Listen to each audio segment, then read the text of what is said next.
기독교대학 감리회 서울 남년회의 작은 교회 목회자 기초생활비 지원안이 긴 논의 끝에 추후 실행부위원회에서 결정하기로 하면서 결국 미뤄지게 됐습니다. 탈북 청소년들을 실력과 영성을 겸비한 그리스도의 제자로 양성시켜 통일 이후를 준비하는 반석학교를 다녀왔습니다. 대법원이 동성 군인 간 성행위에 무죄를 선고한 것에 대해 교계가 우려의 목소리를 높이고 있습니다. 6월 지방선거를 앞두고 중앙선거관리위원회가 실시하는 공명선거 캠페인에 세계 성시화운동본부가 협업단체로 선정됐습니다. 구피플이 강원도와 경북 울진 지역 산불 피해를 복원하기 위해 나무 심기 캠페인을 진행한다고 밝혔습니다.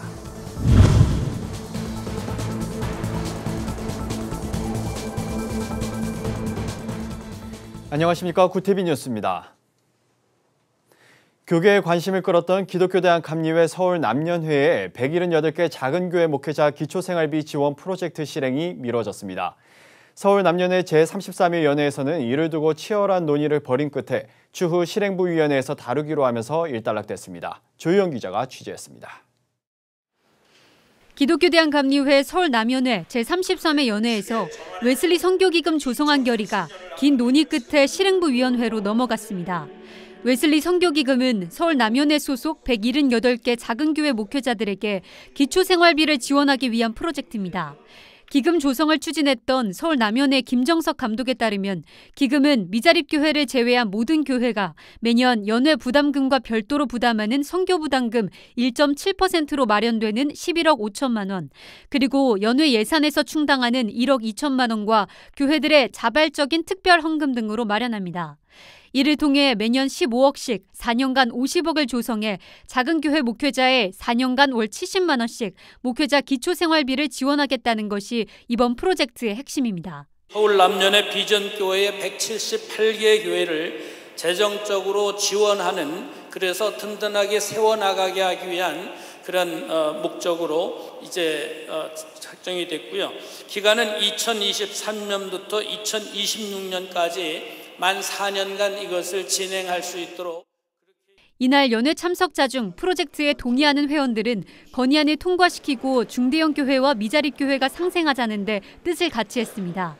반면 건의안 통과를 반대하는 이들은 코로나19로 교회 형편이 어려워진 이때 지원금을 조성하는 것은 부담이 더욱 가중되는 일이라고 주장했습니다.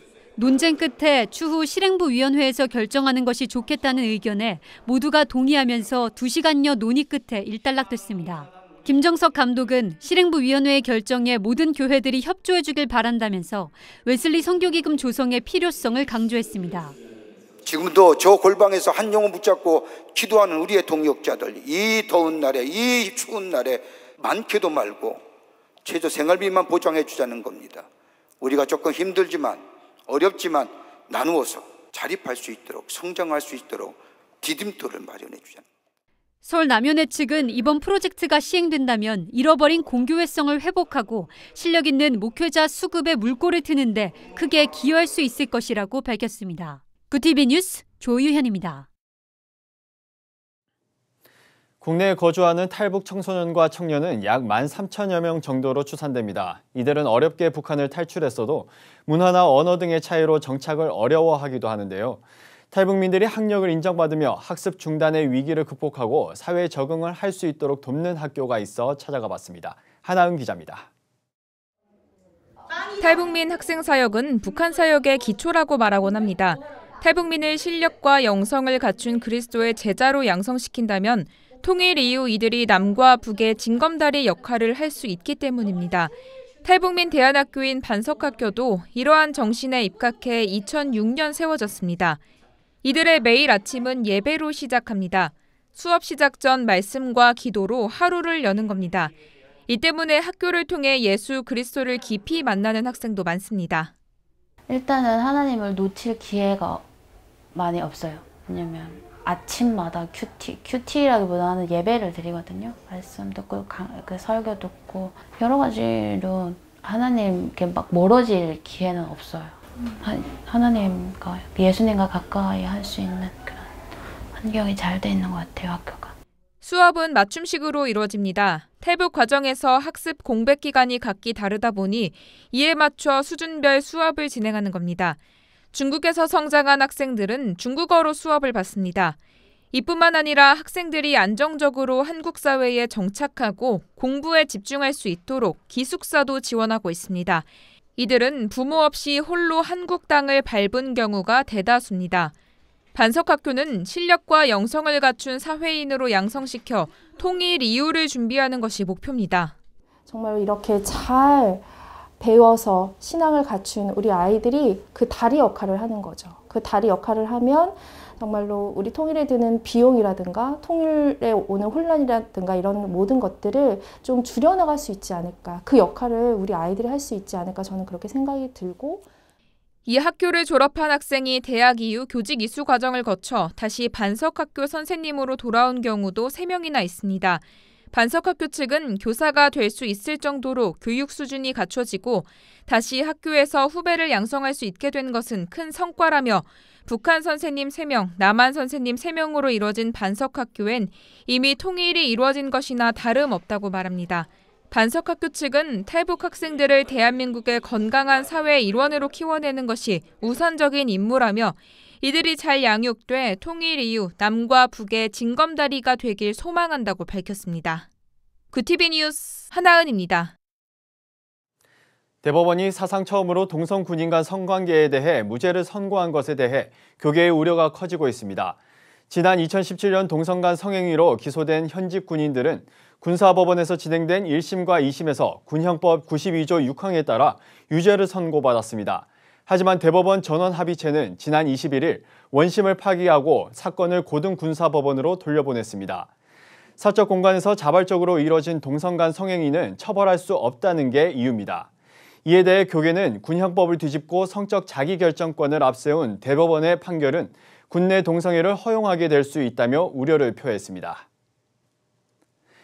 세계성시화운동본부가 오는 6월 1일 제8회 지방선거를 앞두고 중앙선거관리위원회가 진행하는 공명선거 추진 활동에 협업사업단체로 선정됐습니다. 지난 2007년부터 투표 참여 캠페인을 전개해온 세계성시화운동본부는 지난달 치러진 제20대 대선에서도 중앙선관위의 협업단체로 선정돼 기독교 유권자들을 대상으로 투표 참여 및 공명선거 캠페인을 전개했습니다. 세계성시화운동본부 대표회장 전용태 장로는 이번 제8회 지방선거 역시 크리스천 유권자들의 적극적인 투표 참여를 바라며 교회의 공직선거법 준수를 당부한다고 밝혔습니다. 국제구호개발인주 구피플이 강원 삼척과 경북 울진에 발생한 산불 피해를 복원하기 위해 최악의 산불, 무너진 산림의 새 생명을 일한 나무 심기 캠페인을 진행한다고 20일 밝혔습니다. 구피플은 지난 4일부터 강릉시청과 함께 나무 심기와 산불 예방을 위한 기후변화 대응 캠페인을 시작했습니다. 모금액을 통해 산불 피해 지역에 소나무를 심고 정기 후원자에게는 친환경 재활용 굿즈인 씨앗 연필을 선물할 계획입니다. 나눔과 섬김을 실천하는 리더 모임 윤중포럼이 사단법인 해돋는 마을 월드 뷰티 핸즈와 함께 소외된 이웃들을 돕기 위한 사랑의 밥사랑 나눔 잔치 및 생필품 전달식을 가졌습니다. 부활절을 맞아 지난 20일 진행된 이번 나눔은 코로나19로 어려운 쪽방촌 독거 어르신에게 즉석밥, 삼계탕 등 대체식과 생필품을 전달했습니다. 윤중포럼 측은 그동안 고통 속에서 소외된 이웃들에게 나눔 봉사를 할 수 있어 기쁘다며 어르신분들이 건강하시길 바란다고 말했습니다. 우리나라 전역을 뒤덮은 봄꽃으로 봄 기운이 완연한 가운데 지구 반대편 미국에서도 시민과 관광객들이 봄을 만끽하고 있습니다. 도심 속 시민들의 쉼터가 되고 있는 뉴욕 맨해튼의 센트럴파크로 가봅니다. 뉴욕에서 전상희 기자입니다. 맨해튼의 중심 59스트리트에서 110스트리트, 그리고 5번가에서 8번가에 걸쳐 있는 센트럴파크. 어느덧 힘든 시기를 넘기고 도약을 하듯 곳곳에 생기가 넘칩니다. 공원에서 봄을 만끽하며 산책을 하거나 조깅을 하는 사람들, 또는 나들이를 나온 사람들, 그리고 관광객들로 센트럴파크의 봄은 풍성합니다. 그레이트 론이라고 하는 센트럴파크 한복판의 넓은 잔디밭에는 많은 사람들이 봄 날씨를 만끽하기 위해 피크닉을 나와 있습니다. 올 봄은 코로나 확진자가 줄어들면서 뉴요커뿐만 아니라 더 많은 관광객들이 눈에 띕니다. We like that it's a very big place and there's always things you can do. It's very nice right here that you can just lay down and relax for a bit, and it's a place to get out from the city. And be able to be in a park that's a bit more like being in Denmark, and it's nice to be here and relax. 센트럴 파크의 중심으로 들어오면 이곳의 명소인 베데스다 테라스를 만나는데 이곳 계단에서는 호수와 잔디밭의 놀라운 경치를 감상할 수 있습니다. 이곳에서는 노래, 악기 연주 등 길거리 공연이 자주 열리기도 합니다. It's an oasis. We've been to many museums and so it's nice to have some fresh air. Where we live is a really small island, so yeah, so not like a massive city. Yeah, so we live by the sea, so it's really different for us. Yeah. 넓은 공원을 걷다 보면 도시를 벗어나 한적한 교외로 나와 있는 듯한 착각이 듭니다. 복잡하고 분주하게 살아가는 뉴욕에서 센트럴 파크는 생활의 여유를 갖게 하는 오아시스 같은 곳이며 뉴요커들에게는 축복이 아닐 수 없습니다. 한편 세계적인 관광도시인 뉴욕이 코로나19로 심각한 피해를 겪으면서 관광객은 3분의 1 수준으로 급감했었습니다. 뉴욕시는 올해 관광객이 급증해 5,640만 명에 달할 것이라는 전망을 내놨습니다. 이제 방역을 위한 각종 규제에서 벗어난 뉴욕은 본격적인 경제활동 재개 국면에 들어가면서 특히 침체된 관광사업을 되살리는 데 주력하겠다는 계획입니다. 센트럴 파크는 이렇게 아름다운 봄을 맞이하면서 뉴요커들에게 또 많은 방문객들에게 감동과 힐링을 선사하고 있습니다. 삶이 힘들지만 눈부신 봄날의 축제는 누구나 즐길 수 있습니다. 구티비 뉴욕 뉴스 전상입니다.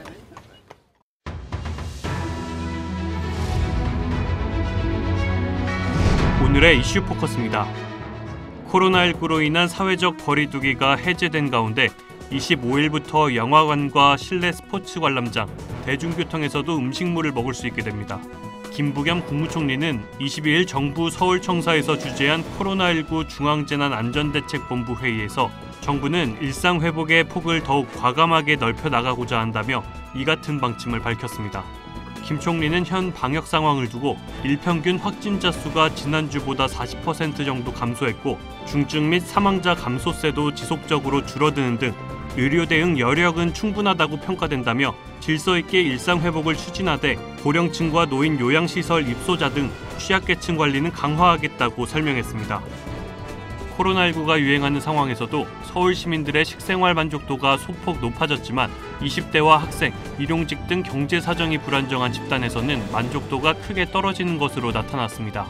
서울시는 지난해 9월과 10월 만 18세 이상 시민 4,039명을 대상으로 벌인 먹거리 통계조사 결과가 이같이 나타났다고 밝혔습니다. 서울시는 코로나19 이후 불안정한 고용 상황이 식생활 만족도에 영향을 끼친 것으로 보인다고 분석했습니다. 지난 대통령 선거에서 사전투표 부실 관리에 책임을 지고 사의를 표명한 노정희 중앙선거관리위원장의 후임으로 노태학 대법관이 내정됐습니다. 대법원은 노태학 내정자가 법과 원칙에 따라 합리적이면서도 공정한 재판 업무를 수행했다며 선거관리위원장과 위원직을 수행한 경력이 있어 중앙선거위원장의 직무도 훌륭하게 수행할 적임자라고 밝혔습니다. 관례에 따라 대법원장이 지명한 대법관이 중앙선거위원장이 되는 만큼 노 후보자는 국회 인사청문회를 거쳐 중앙선관위원으로 임명 후 위원들의 호선을 통해 중앙선관위원장으로 오르게 됩니다. 홍남기 부총리 겸 기획재정부 장관이 차기 정부의 재정준칙을 반드시 입법화해 도입해야 한다고 밝혔습니다. 홍 부총리는 현지 시간 21일 미국 워싱턴 DC에서 열린 주요 20개국 G20 재무장관 회의 취재 기자단과의 간담회를 통해 현재 전 세계 105개 국가와 미국의 49개 주에서 재정준칙을 도입하고 있다고 설명했습니다. 홍 부총리는 올해 한국의 GDP 대비 국가채무 비율이 50%인데 앞으로 5, 6년 사이에는 60%에 근접할 거라며 재정준칙에 따라 60%를 넘지 않도록 노력해야 한다고 지적했습니다. 구티비 뉴스 정성광입니다.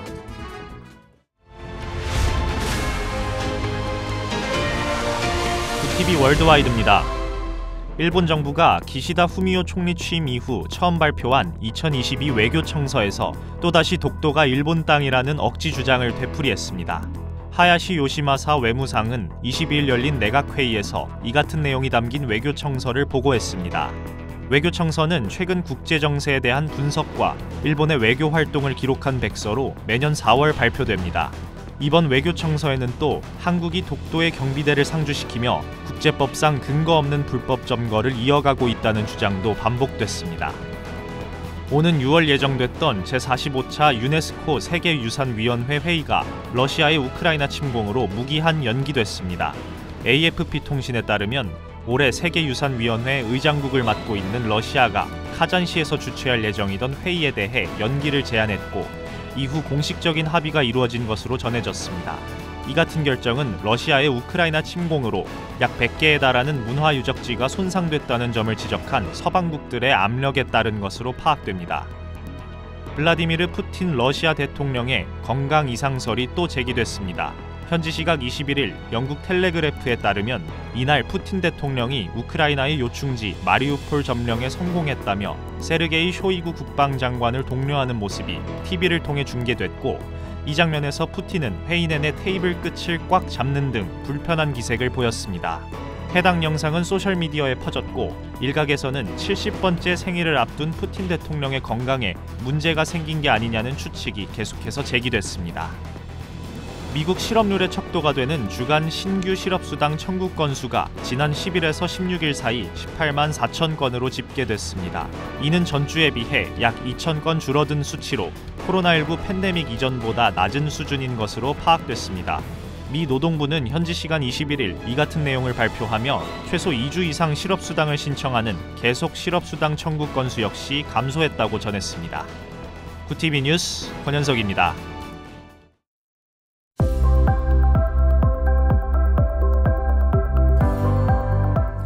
내일은 구름만 가끔 지나는 가운데 서울과 광주가 27도까지 올라 때이른 더위가 찾아오겠습니다. 다만 아침과 낮의 기온차가 매우 크게 벌어져 건강관리에 주의가 필요하겠습니다. 일요일까지 대체로 맑은 날씨가 이어져 야외 활동에는 무리가 없을 것으로 보입니다. 이어서 전국 날씨입니다. 내일 한낮 최고기온은 서울 27도, 강릉 22도, 대전 28도가 예상됩니다. 남부지방은 광주 27도, 부산은 21도를 보이겠습니다. 날씨였습니다. 결국 대법원이 군내 동성애를 인정했습니다. 병사의 기강을 바로잡아야 하는 간부가 그 대상이라는 점에서 더욱 충격적인데요. 상황 참작이 된다고 하더라도 법에 명시된 내용을 달리 해석한다는 건 이해하기 어려운 부분입니다. 국가의 안보를 지키는 군을 국민이 신뢰할 수 있도록 법조계를 비롯해 사회 각계의 노력이 필요합니다. 이상으로 뉴스를 마칩니다. 오늘도 함께해 주신 여러분 고맙습니다.